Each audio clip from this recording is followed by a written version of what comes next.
Hi everyone, this is Katie from Moonflower Moments. Today I'm going to be continuing the installment of my Decks for Court series in which I analyze the Swords court cards and I pick decks that match the Sword court cards' personalities. And so I have previously done the Pentacle suit for Taurus season, which I'll leave the link in the description box below for that. Today we're going to move on to the Sword suit since we are entering one of my favorite seasons of the world, Gemini season. So I'm going to go ahead and show you how one of the ways that I basically got in touch with the court cards and their energy. So one of the ways that I first learned how to read the tarot court cards is through this book by Mary K. Greer. So I know she is super famous in the tarot world for an obvious reason. And one of the things that she decided to put forth in this idea that she had suggested is that you pick one deck that illustrates the court cards really well and you study the court cards and begin to develop a deeper relationship with them based off of that particular deck's imagery. So when I was working through this workbook, I realized that the Green Witch Tarot has like court cards that are very evocative and like very clearly differentiated. So it's obvious that this is a page and it looks different from a knight, from a queen, from a king. And so this is the deck that I'm going to be using to help describe to you just like the overall energy that I feel when I'm working with each of these cards. And then from that, we'll pull in some reference material and then I'll show you the decks that I pulled from them. So to start out, we have the Page of Swords. And so when I first look at this girl, what I see is that there's some sort of like divine connection to knowledge. So she's standing with the sword above her head, and it seems almost like she's pulling down some sort of divine knowledge. So I'm really getting the concept right now that like this is a very recessive process. She is sitting there and she is receiving that knowledge. There's also this sense that she's like committed to learning because of this book that's in front of her. So I'm definitely keying off of keywords such as like research and discovery and like curiosity and being very inquisitive in the process and learning that knowledge can empower you. So I'm going to hold her over to the side here while we pull from one of the reference materials I used when I was first reading tarot, and this is going to be Intuitive Tarot. So this is like a very beginner friendly book, but I thought it was nice to pull out so that we can look and see what I wrote previously and compare and contrast it. Okay, here we go. Let me make sure that I'm in the frame. I might have to scoot my candle over for just a second. Okay. So in terms of the suit of swords, in general, they deal with like the mind, the intellect, the delicate balance between the intellect and the power. Air is intangible and unseen, but also in constant movement. It mentions the force and the power and the fact it's a masculine energy associated with change, action, power, ambition, conflict. So this is just kind of like a general overview. So let's pop over to the Page of Swords. So according to this book, the Page of Swords is all about exploring a new way of thinking, learning or communicating energy, passion, and enthusiasm around a new project. So yeah, I definitely see that with her. She definitely has enthusiasm, it seems, for the learning that's going on. And it seems like she's unlocking this new type of energy and this new type of way of thinking. And I wrote here in the margins like brainstorming, researching. So I remember when I was first learning how to read the sword suits, I'm an English teacher, so sometimes having the cards relate to some sort of metaphor that relates to like literature or to writing helps me. And so it seems that I had put that the Page of Swords is all about the brainstorming and the researching. So you're in that phase where you're just gathering ideas and you're really absorbing what's around you before you're able to move forward and take that information and do things with it. So like right now we're just like recessively gathering information. So I'll leave her here on the side. Okay. So the deck that I chose to represent this type of energy of this kind of concept of exploring new ideas and researching and things like that would have to be my Literary Witches. Now, I had spoken about in my deck collection video that this is a counterfeit deck. I refuse to gloss over the fact because I think that supporting counterfeit decks and purchasing counterfeit decks is something that is repulsive, but I bought this as my third deck and I didn't realize that it was counterfeit. So it's kind of in a situation to where I don't want to throw it away because I don't want to contribute to mass waste. I also don't want to give it to someone because that's just against my ethics. So it is something that, while I don't use it very often, it is something that I every once in a while dive into. So the reason that this reminds me of the Page of Swords is specifically because it depicts all of these different female writers. And I think that that's a really beautiful depiction of it, because if you're someone who is like brainstorming, say for example, you're sitting down to write a literary paper of, I don't know, some obscure movement like postmodernism or something like that, you would want to go to an anthology of these different writers to really sit and absorb and get an impression of these ideas before moving forward and continuing to draft your paper. So I see that these women are almost guides in that sort of sense. They hold this knowledge for you that I think that the Page of Swords would really appreciate, because she's sitting there and she's learning about all of these different things before moving forward into writing. So I think that the deck is important, but what really shines with this is the separate book that you can buy. So this book, I believe, inspired the Oracle. So I had purchased this book when I had first started reading tarot. And what I love so much about it, sometimes like I don't use the deck very often because, like I said, when I found out it was counterfeit, it was kind of like game over for me. But I sometimes still do like pull out this book because this isn't counterfeit. Like this is something that you can buy separate. And so what you do is when you pull a woman, I'm just gonna pull someone. Let's see. Okay, so let's do, who is this? Okay, Gertrude Stein. So it gives you a little information about who this writer is. It gives you like a beautiful full image picture, which is where the Oracle deck got its imagery from. But then it also gives you these little anecdotes at the beginning. And so I find that these are really wonderful for just like wiggling into your brain. They're not something that is like a full, complete thought, which is something I think the Page of Swords would really resonate with. You know, they have so many new ideas that are surrounding them that they wouldn't really have anything that's like fleshed out, right? Like it's the beginning stages of the brainstorming. We haven't even gotten to putting a structure to it. So I'm going to read this one for an example. Gertrude is a spider weaving a web of funhouse mirrors. Flies trap themselves by staring at their warped reflections, which repeat, repeat, repeat. And here's another anecdote.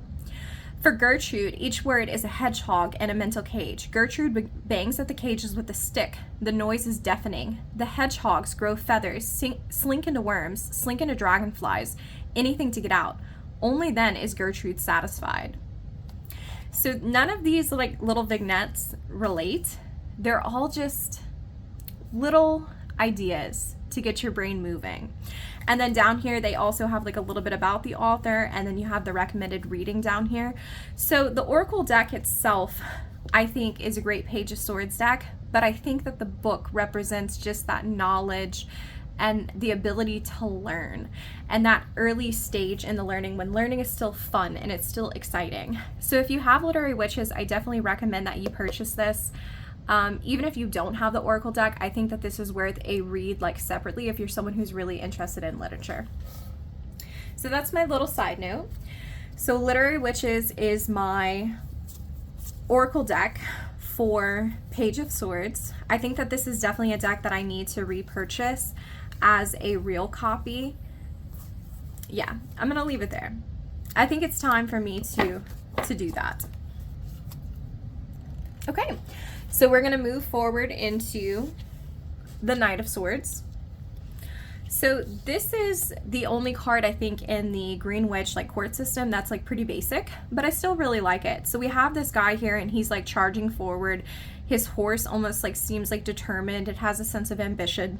He's holding up his little sword and he's charging forward. But to me, this almost looks like a defender, like something that you would use like in your left hand, like to defend yourself rather than like a full-blown sword. So there's this sense of like action and movement, but there's a sense also that like those ideas are not fully fleshed out.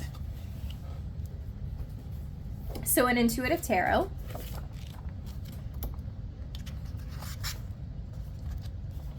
let me find my swords. I think I moved my bookmark out earlier. Yeah, okay. So the swords right here is going to be for the Knight of Swords. Ambition and motivation to succeed lead to swift action and determination to make things happen. Use the power of your intellect to achieve goals. So what energizes you to take action? So the word that like really is sticking out to me is like energizing, maybe catalyst, someone who constantly like stimulates your brain. And I have written right here in terms of like my writing metaphor, drafting.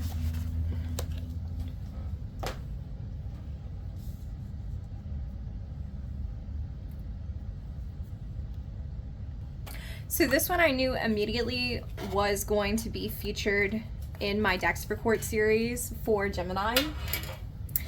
And I think it fits best for the Knight of Swords. So this is my Serpent and Peacock. This is my second favorite deck of all time. I gush over it in my deck collection video, but I will save those sentiments for another time. So when I think of the Knight of Swords, I think of someone, like I had previously said, that is an energizer. It's something that sometimes is not like fully thought out, but is something that is well intended. And that comes off really harsh with this deck, but you have to understand it is my second favorite deck in the world. So, you know, it's kind of like if someone talks shit about your little brother, like you're gonna get pissed, but like if you talk shit about your little brother, like, you know, it's just like all fun and games. So the reason that I mentioned like the not fully formed, right? Like we're in the drafting stage. It's like these little cut and paste, like copy and paste little swords. They crack me up. There's some things like, look at the outline of that sword that are just not fully fleshed out. Now in this creator's credit, they did go ahead and do this with like the second edition of Serpent and Peacock, but I love this one in all of its glory, so I'm fine with its little copy and paste artwork here. So it reminds me especially of this because the ideas are not fully fleshed out. There's also a lot of movement in this deck.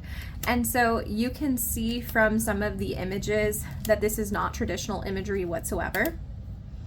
So I think that that definitely describes the Knight of Swords because he's moving so quickly and he's getting so many ideas out onto the page that some of the things like this, for example, for the Seven of Swords, they're not an image that immediately makes sense.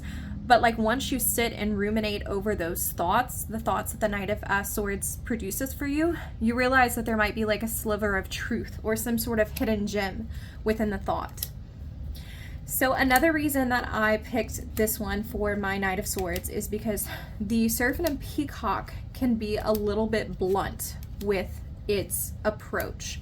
So I'm looking in particular for the, let's see, the Knight of, let me see if I can find, oh, here we go, the Devil. Okay, so sometimes the Knight of Swords is so busy like bursting forward trying to be the hero that they don't really recognize that like what they're saying can be kind of callous, right? Like they're still young. In terms of like the Knight, there's still someone that's like learning and making mistakes. And I think that this is a great example of this as the Devil card because this is very brutal images. Like we go from something that's kind of whimsical from like the Knight of Cups to something that's like this, and I think that that embodies like the Knight of Swords. Sometimes they say things that cut because they're too busy moving forward to really recognize that what they're saying could be potentially harmful. So Serpent and Peacock, 1000% my ultimate Gemini deck for sure. It is constantly moving, it's constantly evolving, constantly changing. It's action focused, but it is an excellent contender for my Knight of Swords. So next I'm going to roll into the Queen of Swords. So I love this depiction of her because you can definitely tell that she is someone who is poised. By her strong jaw, she's someone that you know has like a lot of self-composure. I really appreciate how she is using her, I wish I knew how to say this word. I should have said that, looked it up before I popped on here, but you know, too late now.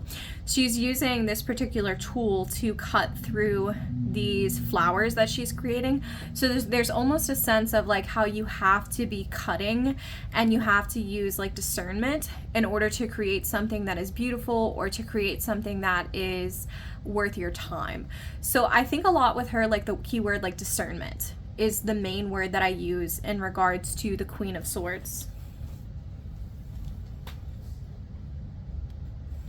So in terms of how this plays out with this book, the Queen of Swords is intellectual maturity. Mental clarity allows for unbiased judgments. Upfront and honest in your views, as a truth seeker, you expect the same from others.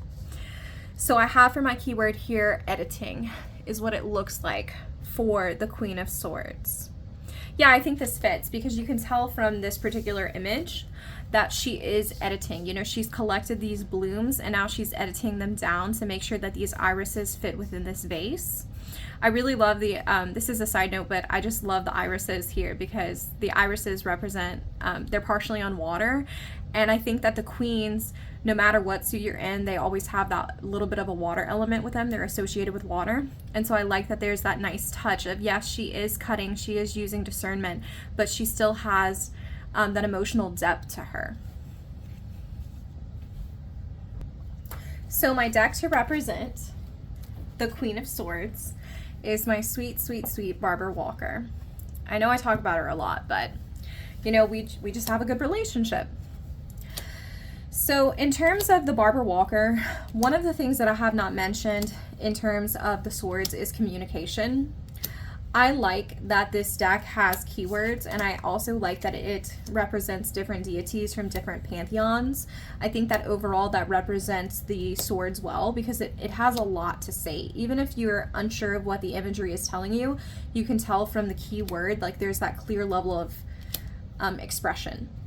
The Queen of Swords in particular is someone that I think would be very straightforward in her speech. So I like how for the minors, there's one particular keyword because it seems like the blunt way that she would communicate with you.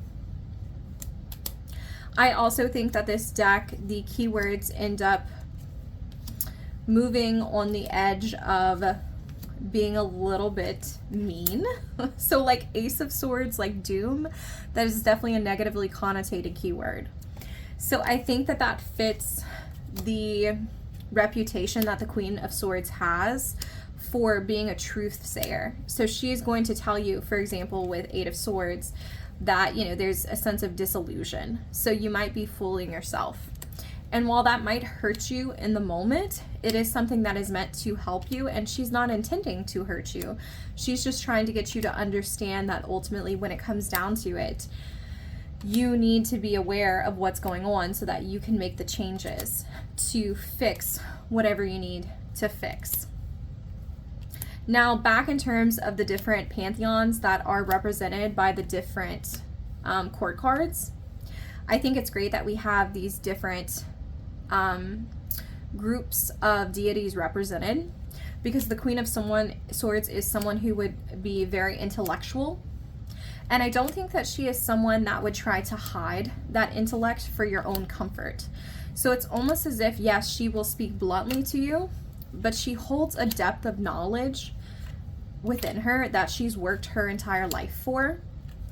And she represents that with the depiction of all of these various figures that are in the deck. So for that reason, the Barbara Walker is my beloved, beloved Queen of Swords deck. So now I'm going to bop on over to the King of Swords. I think that this image helped me to understand the King of Swords more than any other image I had ever seen. So it is clear that he is sitting down and he's using this dagger to cut through his mail. And so it's clear that he's just sat down and he's had like a lengthy correspondence with someone. So there's that sense of logic that is not momentary, but there's a sense of like being someone that's like constantly thinking through logical processes and is able to hold like vast amounts of data at once. And so I think that this really represents like that expert communication that the King of Swords shows for me. So I know for a fact that that fits well with the keyword that I wrote in here. So I had written in previous years in terms of like my writing metaphor, publishing. So I think this is an excellent depiction of that. it's clear that he's been writing, he's been sitting down for a while. And so now what he is sending off in this letter, in this correspondence, is something that was especially tailored to the letter recipient, something that is full of rhetorical choices. He is a master of rhetoric, things like that.